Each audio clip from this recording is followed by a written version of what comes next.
Welcome to the Fundraising Leadership Podcast, where we engage in lively and thoughtful conversations with professionals in the nonprofit world, or in today's case, not the nonprofit world. My name is Margaret Katz-Can, and I'm here with my friend and teammate, David Langiuli. Good morning, David. Good morning, Margaret. And today we have a special guest on the podcast in our focus for 2023 on personal growth and challenging leaders to think and see things differently. We are super pleased to invite and have had a yes from Valerie Tiberius, who's joining us today on the show. Valerie is the Paul W. Frenzel Chair in Liberal Arts and a professor of philosophy at the University of Minnesota. Her previous books include Well-Being as Value Fulfillment, How We Can Help Each Other to Live Well, and The Reflective Life, Living Wisely with Our Limits. She lives in Minneapolis and has a new book out, which is what we're going to talk about today. And it has the very expansive title of What Do You Want Out of Life? A philosophical guide to figuring out what matters. Welcome, Valerie. Thanks so much. It's great to be here. We're so happy to have you. And so this is that's a big, ambitious thing to write about. So I think we'd love to start just by asking you what drew you to this topic. So there's kind of two answers to that, or two ways of answering that question. One is in the philosophy world about what, there are a bunch of philosophers who write about well-being and flourishing, and there's kind of different tracks in that world. One track it's called hedonism, and it's living a good life is all about your feelings. Another track is a more objective path where living well is getting certain kinds of objective goods and being a good person. And then the third track is that a good life is really getting what you want. It's based on your own psychology. And that's always been my track. I've always been on that team in philosophy. So my philosophical work develops this theory about well-being or living a good life that basically says it's all about fulfilling your most important values. That's the theory. And then so it was really the editor at Princeton and my dad who read some of that stuff and thought, you should really, some of these ideas could find a broader audience and maybe be helpful to people. And that's what drew me to writing something. That's what drew me to writing this book, which is, it's not a book that's, I hope it's more accessible than some of the other books I've written. Well, you're touching on a topic that is certainly near and dear to both Margaret's and my hearts as coaches. And before we got on podcasts, we were talking about coaching, and we work with leaders in the nonprofit world. And one of the questions we often ask, and it comes from our coach training, is what do you really want? That is like one of the essential coaching questions, and it lives in the land of one of the core principles of coaching, which is how do you live a fulfilling life? I mean, you're right. We're feeling right at home with you right now, Valerie. Yeah, and it's a question that makes people sometimes wildly uncomfortable. Oh, right? That's interesting. Yeah. I mean, I mentioned to you before we started talking officially that I had some experience working with a coach while I was doing administration. And that is what, now that I think about it, that is what she was helping me with. I should not underestimate that she may have had an influence on my writing this book too. That could actually be.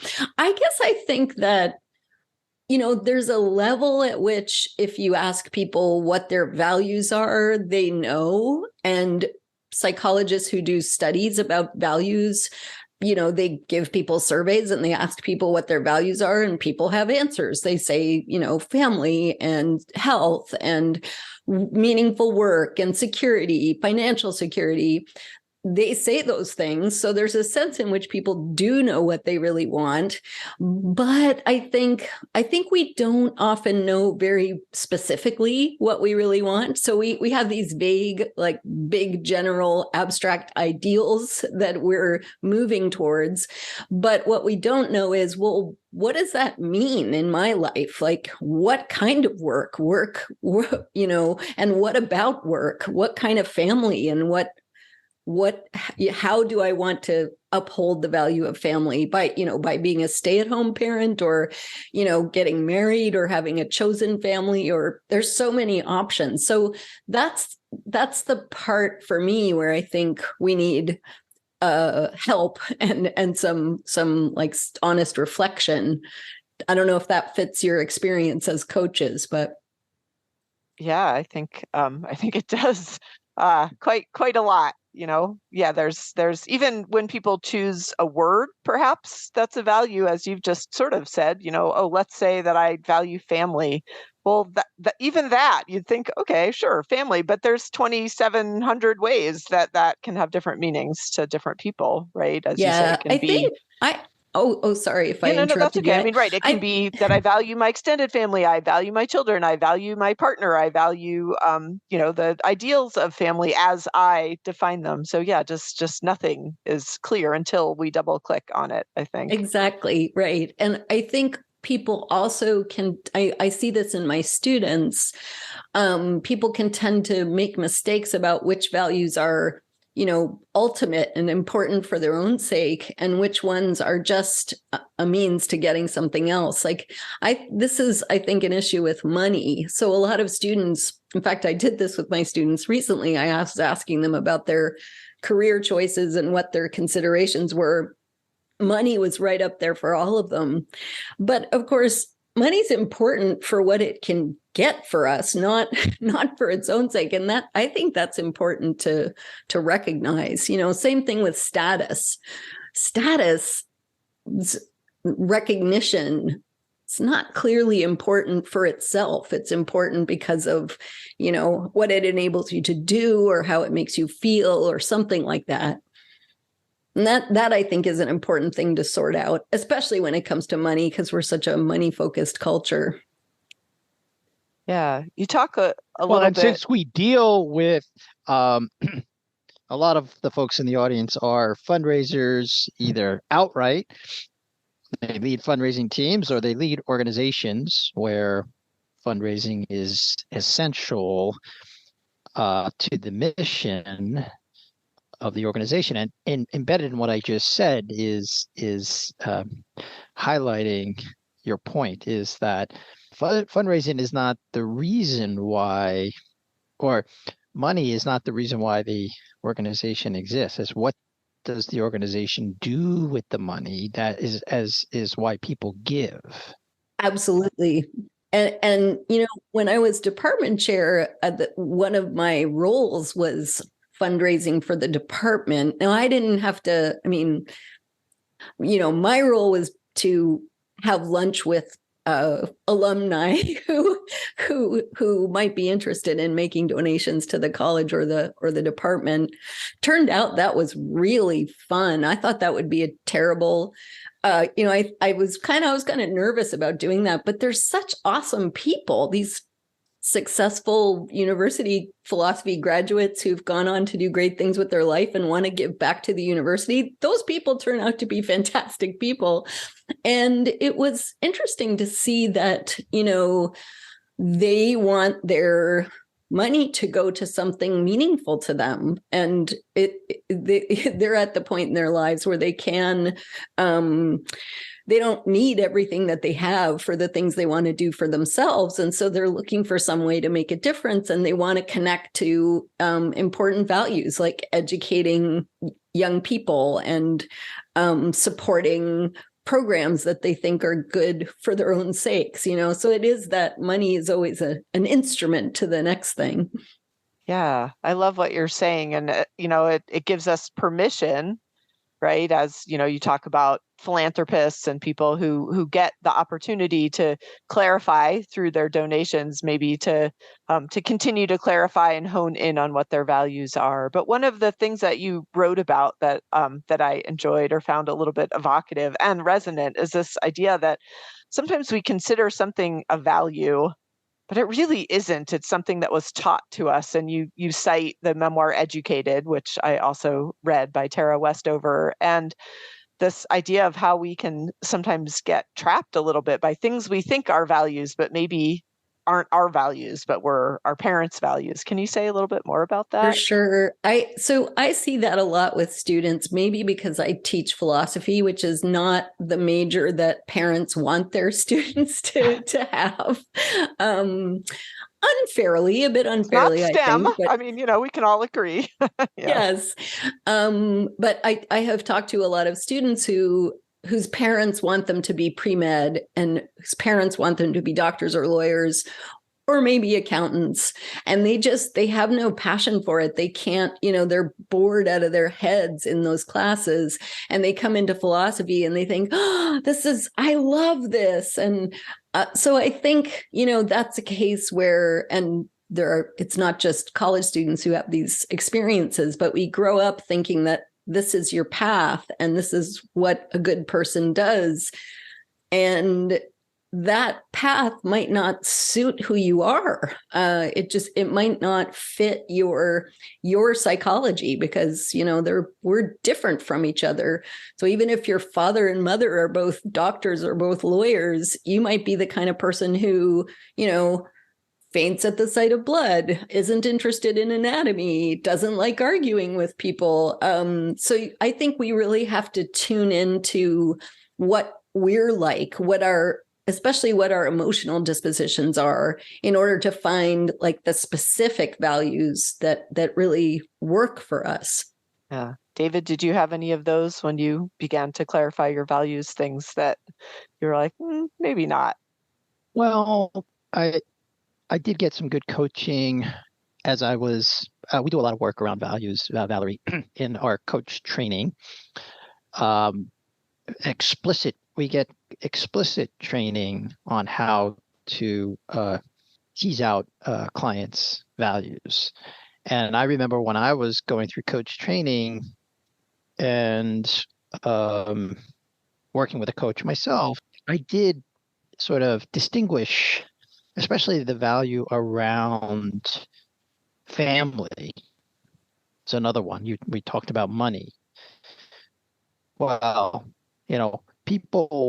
family always comes up very high on a very common list of values that people will express. But really, I was asked, and I asked clients, like, what's important about family to you? This is like, I think, one of the questions that your book, if I'm not mistaken, is addressing. Like, well, what's important about family to you? And then that sort of takes you down the rabbit hole. Like I had someone coach me once who just said, good questions take you down tunnels. Yeah. Just so thinking about family and connecting that back with Margaret's question, sometimes I think, so we were talking about how parents can kind of inculcate these values in you that don't really fit, but, the culture can do that too. And I think sometimes with family, we have a culture that sort of applauds close nuclear family bonds and, children being respectful to parents and taking care of their parents later in life, and parents taking care of children early in life. And, there are people whose parents are horrible and who I'm kind of thinking of friends I have in the LGBTQ community whose parents rejected them and really made their lives impossible. And people in that sort of situation, they're in a conflict because the sort of cultural pressures and pressures from the family are pressures to value the family no matter what, unconditional love. But that's not always the best option for people. I think sometimes it does make sense for people in that situation to try to reinterpret the value of family and to say, well, what is important about family is a kind of reciprocity and a mutual love and respect. And I don't get that from my biological family. So I got to do something different here. I, by the way, do get that from my biological family. I was, picturing a different person, but I've been lucky in the family department. Yeah. Yeah, So, not to step over your question, Margaret, which maybe I did or not, but education, since the three of us here are all very highly educated folks, by some measure that we could say, and so I've really started to look at that value, and you and I, Margaret, have had some conversations about this with someone who's important in your life right now, and before I got on the podcast, and my father was a professor of philosophy for 40 years, and before I had mentioned that to Valerie before we got on the podcast. And so I've been looking at, and the society as a whole, we spend inordinate amounts of money. So back to money again, on education. And I remember growing up, like in high school, when I was thinking about whether or not I would go to college, where I would go to college, and those sorts of questions. I was fortunate to be able to have those kinds of questions in my household. And I remember distinctly my father saying, college isn't for everybody. This was from somebody who had placed a huge value on education. So I think there's something. So I have been looking at that, my own value around education these days, and what it means and how it manifests even with my own children. And so I think it's a rich conversation that you don't just necessarily accept what you're given.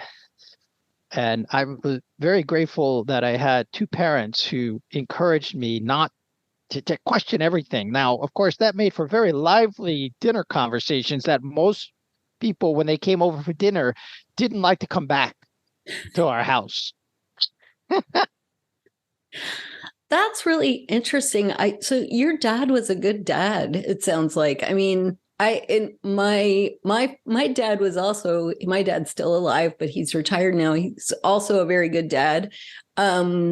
But the university question was not open. That was, it's where are you going to go? Not are you going to go? I suppose my sister and I had choice about whether we would pursue advanced degrees after our undergraduate degree, but that was, it was sort of just the thing that you do. But I like that one thing that I think is really important about opening that as a parent, and I should say I don't have children, but I read a lot about parenting because I'm interested in it from the value point of view.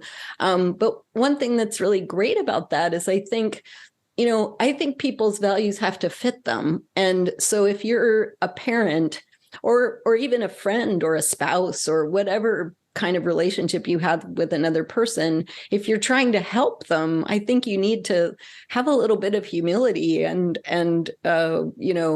not be the person who rushes in and says, well, you must be just like me, so you should do what I did. And I do think we have a tendency towards that.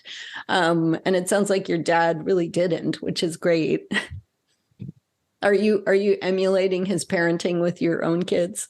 I'm doing my best to channel both my mother and my father and their good qualities of character in my own parenting. Although I would say both my wife and I, we talk about this quite a bit, and we're just trying to do even better than they did. They were not perfect people, and we're just doing our best. But yes, so yeah. Yeah. I haven't met a lot of perfect people. Yeah, not so far.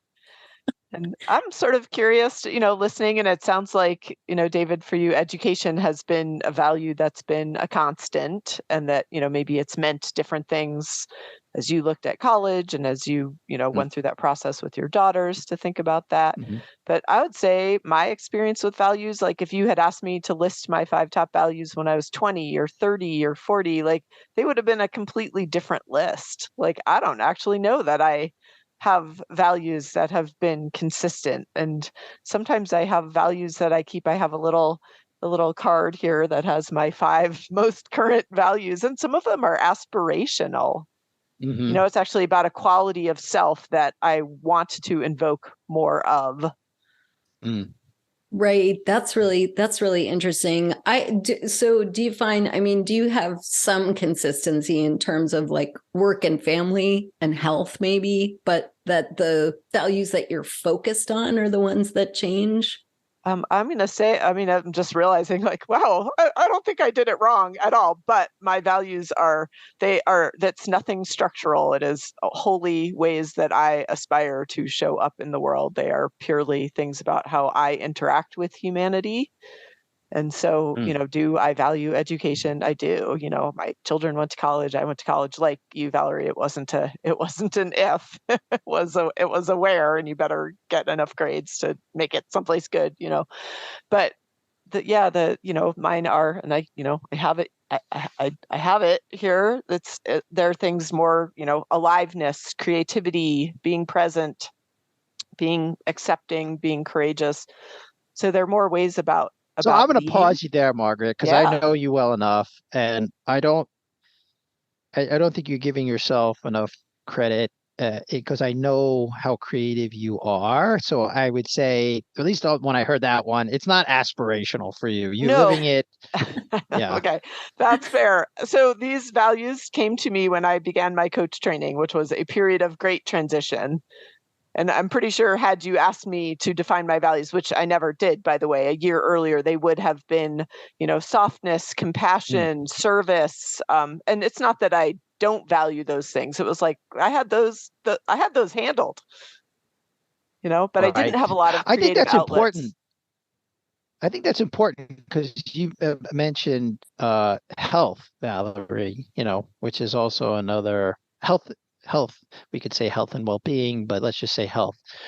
And having had some health challenges as in my 50s here, it's clearly very high for me right now. But when I have my list, which is a series of value strings, Margaret, so the way we were taught how to do them, there you go. Okay. Yeah. But these are in my journal with me all the time. It didn't make the list. It's almost as if it's inferred, or it's so inherent. Present for me. Right? It's just a inherent. Given. That's the word. Yeah. Yeah. So it's important to, I think, and I'd be interested in your opinion on this, Valerie. Like I think there's to do some thinking even about those things that are inherent or that you're not even writing down. What do you think about that? That's fascinating. So I guess the first thing I want to observe is Margaret, your values are essentially personality traits, like or virtues or character traits or something like that. That creativity and I can't remember your list, but and one of the things I have this thought experiment in the book where if you're trying to figure out what your values are, as a kind of almost a joke, like what would you take from your house if it were burning down? And then I thought, as I thought about that, I was like, well, that's in some ways that's a stupid thought experiment because it prioritizes small things that you can carry, right? And so then I thought, well, maybe maybe a useful thing to think about is if you were going to be, if we had this kind of technology and your consciousness was going to be transplanted into a new body, and the technologists could filter out some parts of your personality and save others, what would you want to save? And for me, like, if I could get rid of some of the anxiety, I would do that in a heartbeat. But I would want to keep my, integrity and sense of humor, joy of life. Like, so that's a way of thinking about your character trait emphasis. I think that, a kind of a thought experiment to get people to think, well, what are the things I care about when it comes to my personality? And I think now, going back to David's point, I think, you're right that, like, a lot of the things we value, we don't really recognize that it's a value. And I think for a lot of people, character traits might be like that, because if you, when psychologists ask people what they value, they mention these things like a career and a marriage and a relationship with children.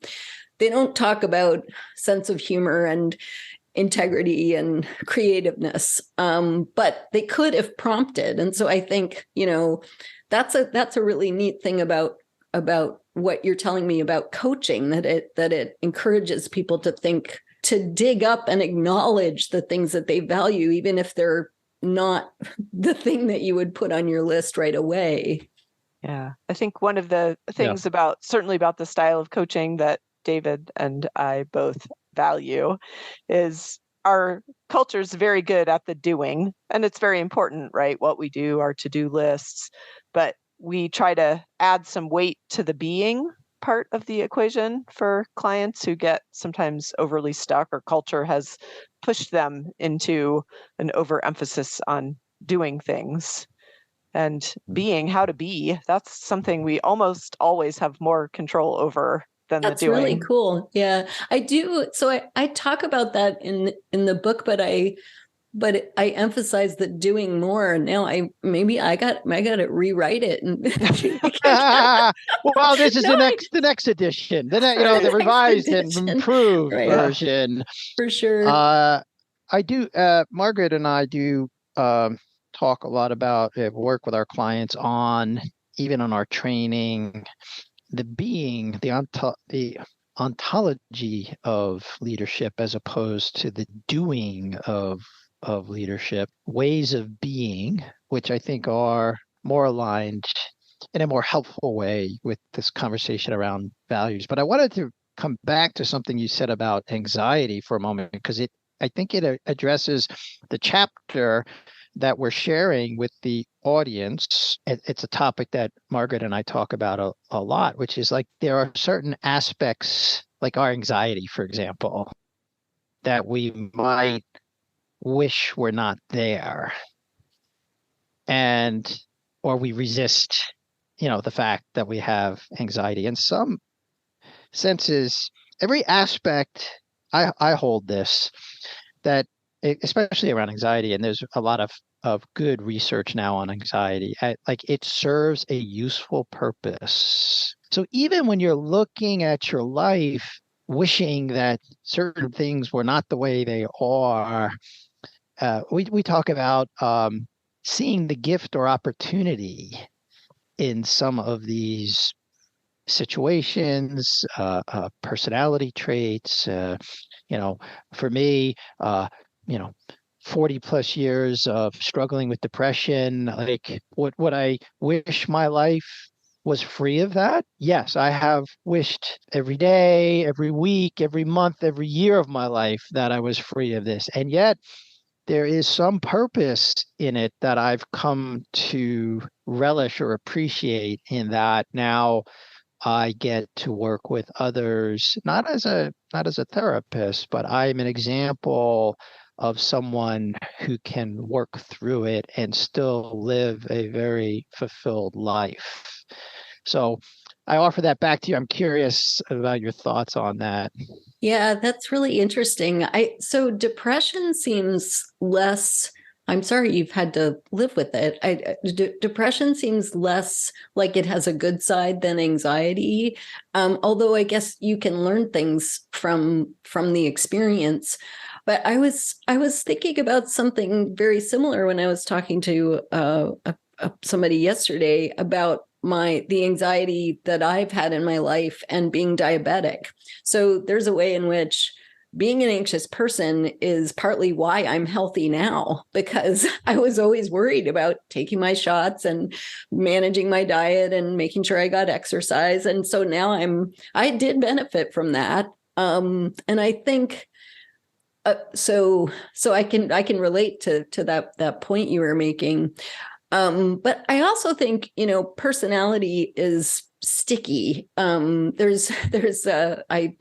collaborate with a personality psychologist. So I've looked at some of the psychology literature on personality traits, and you can change your personality to some degree, but you can't become a completely different person without some kind of, very serious medication that probably has horrible side effects. And so I do think at some point you have to learn to live with that part of yourself. And maybe that's kind of what you're describing.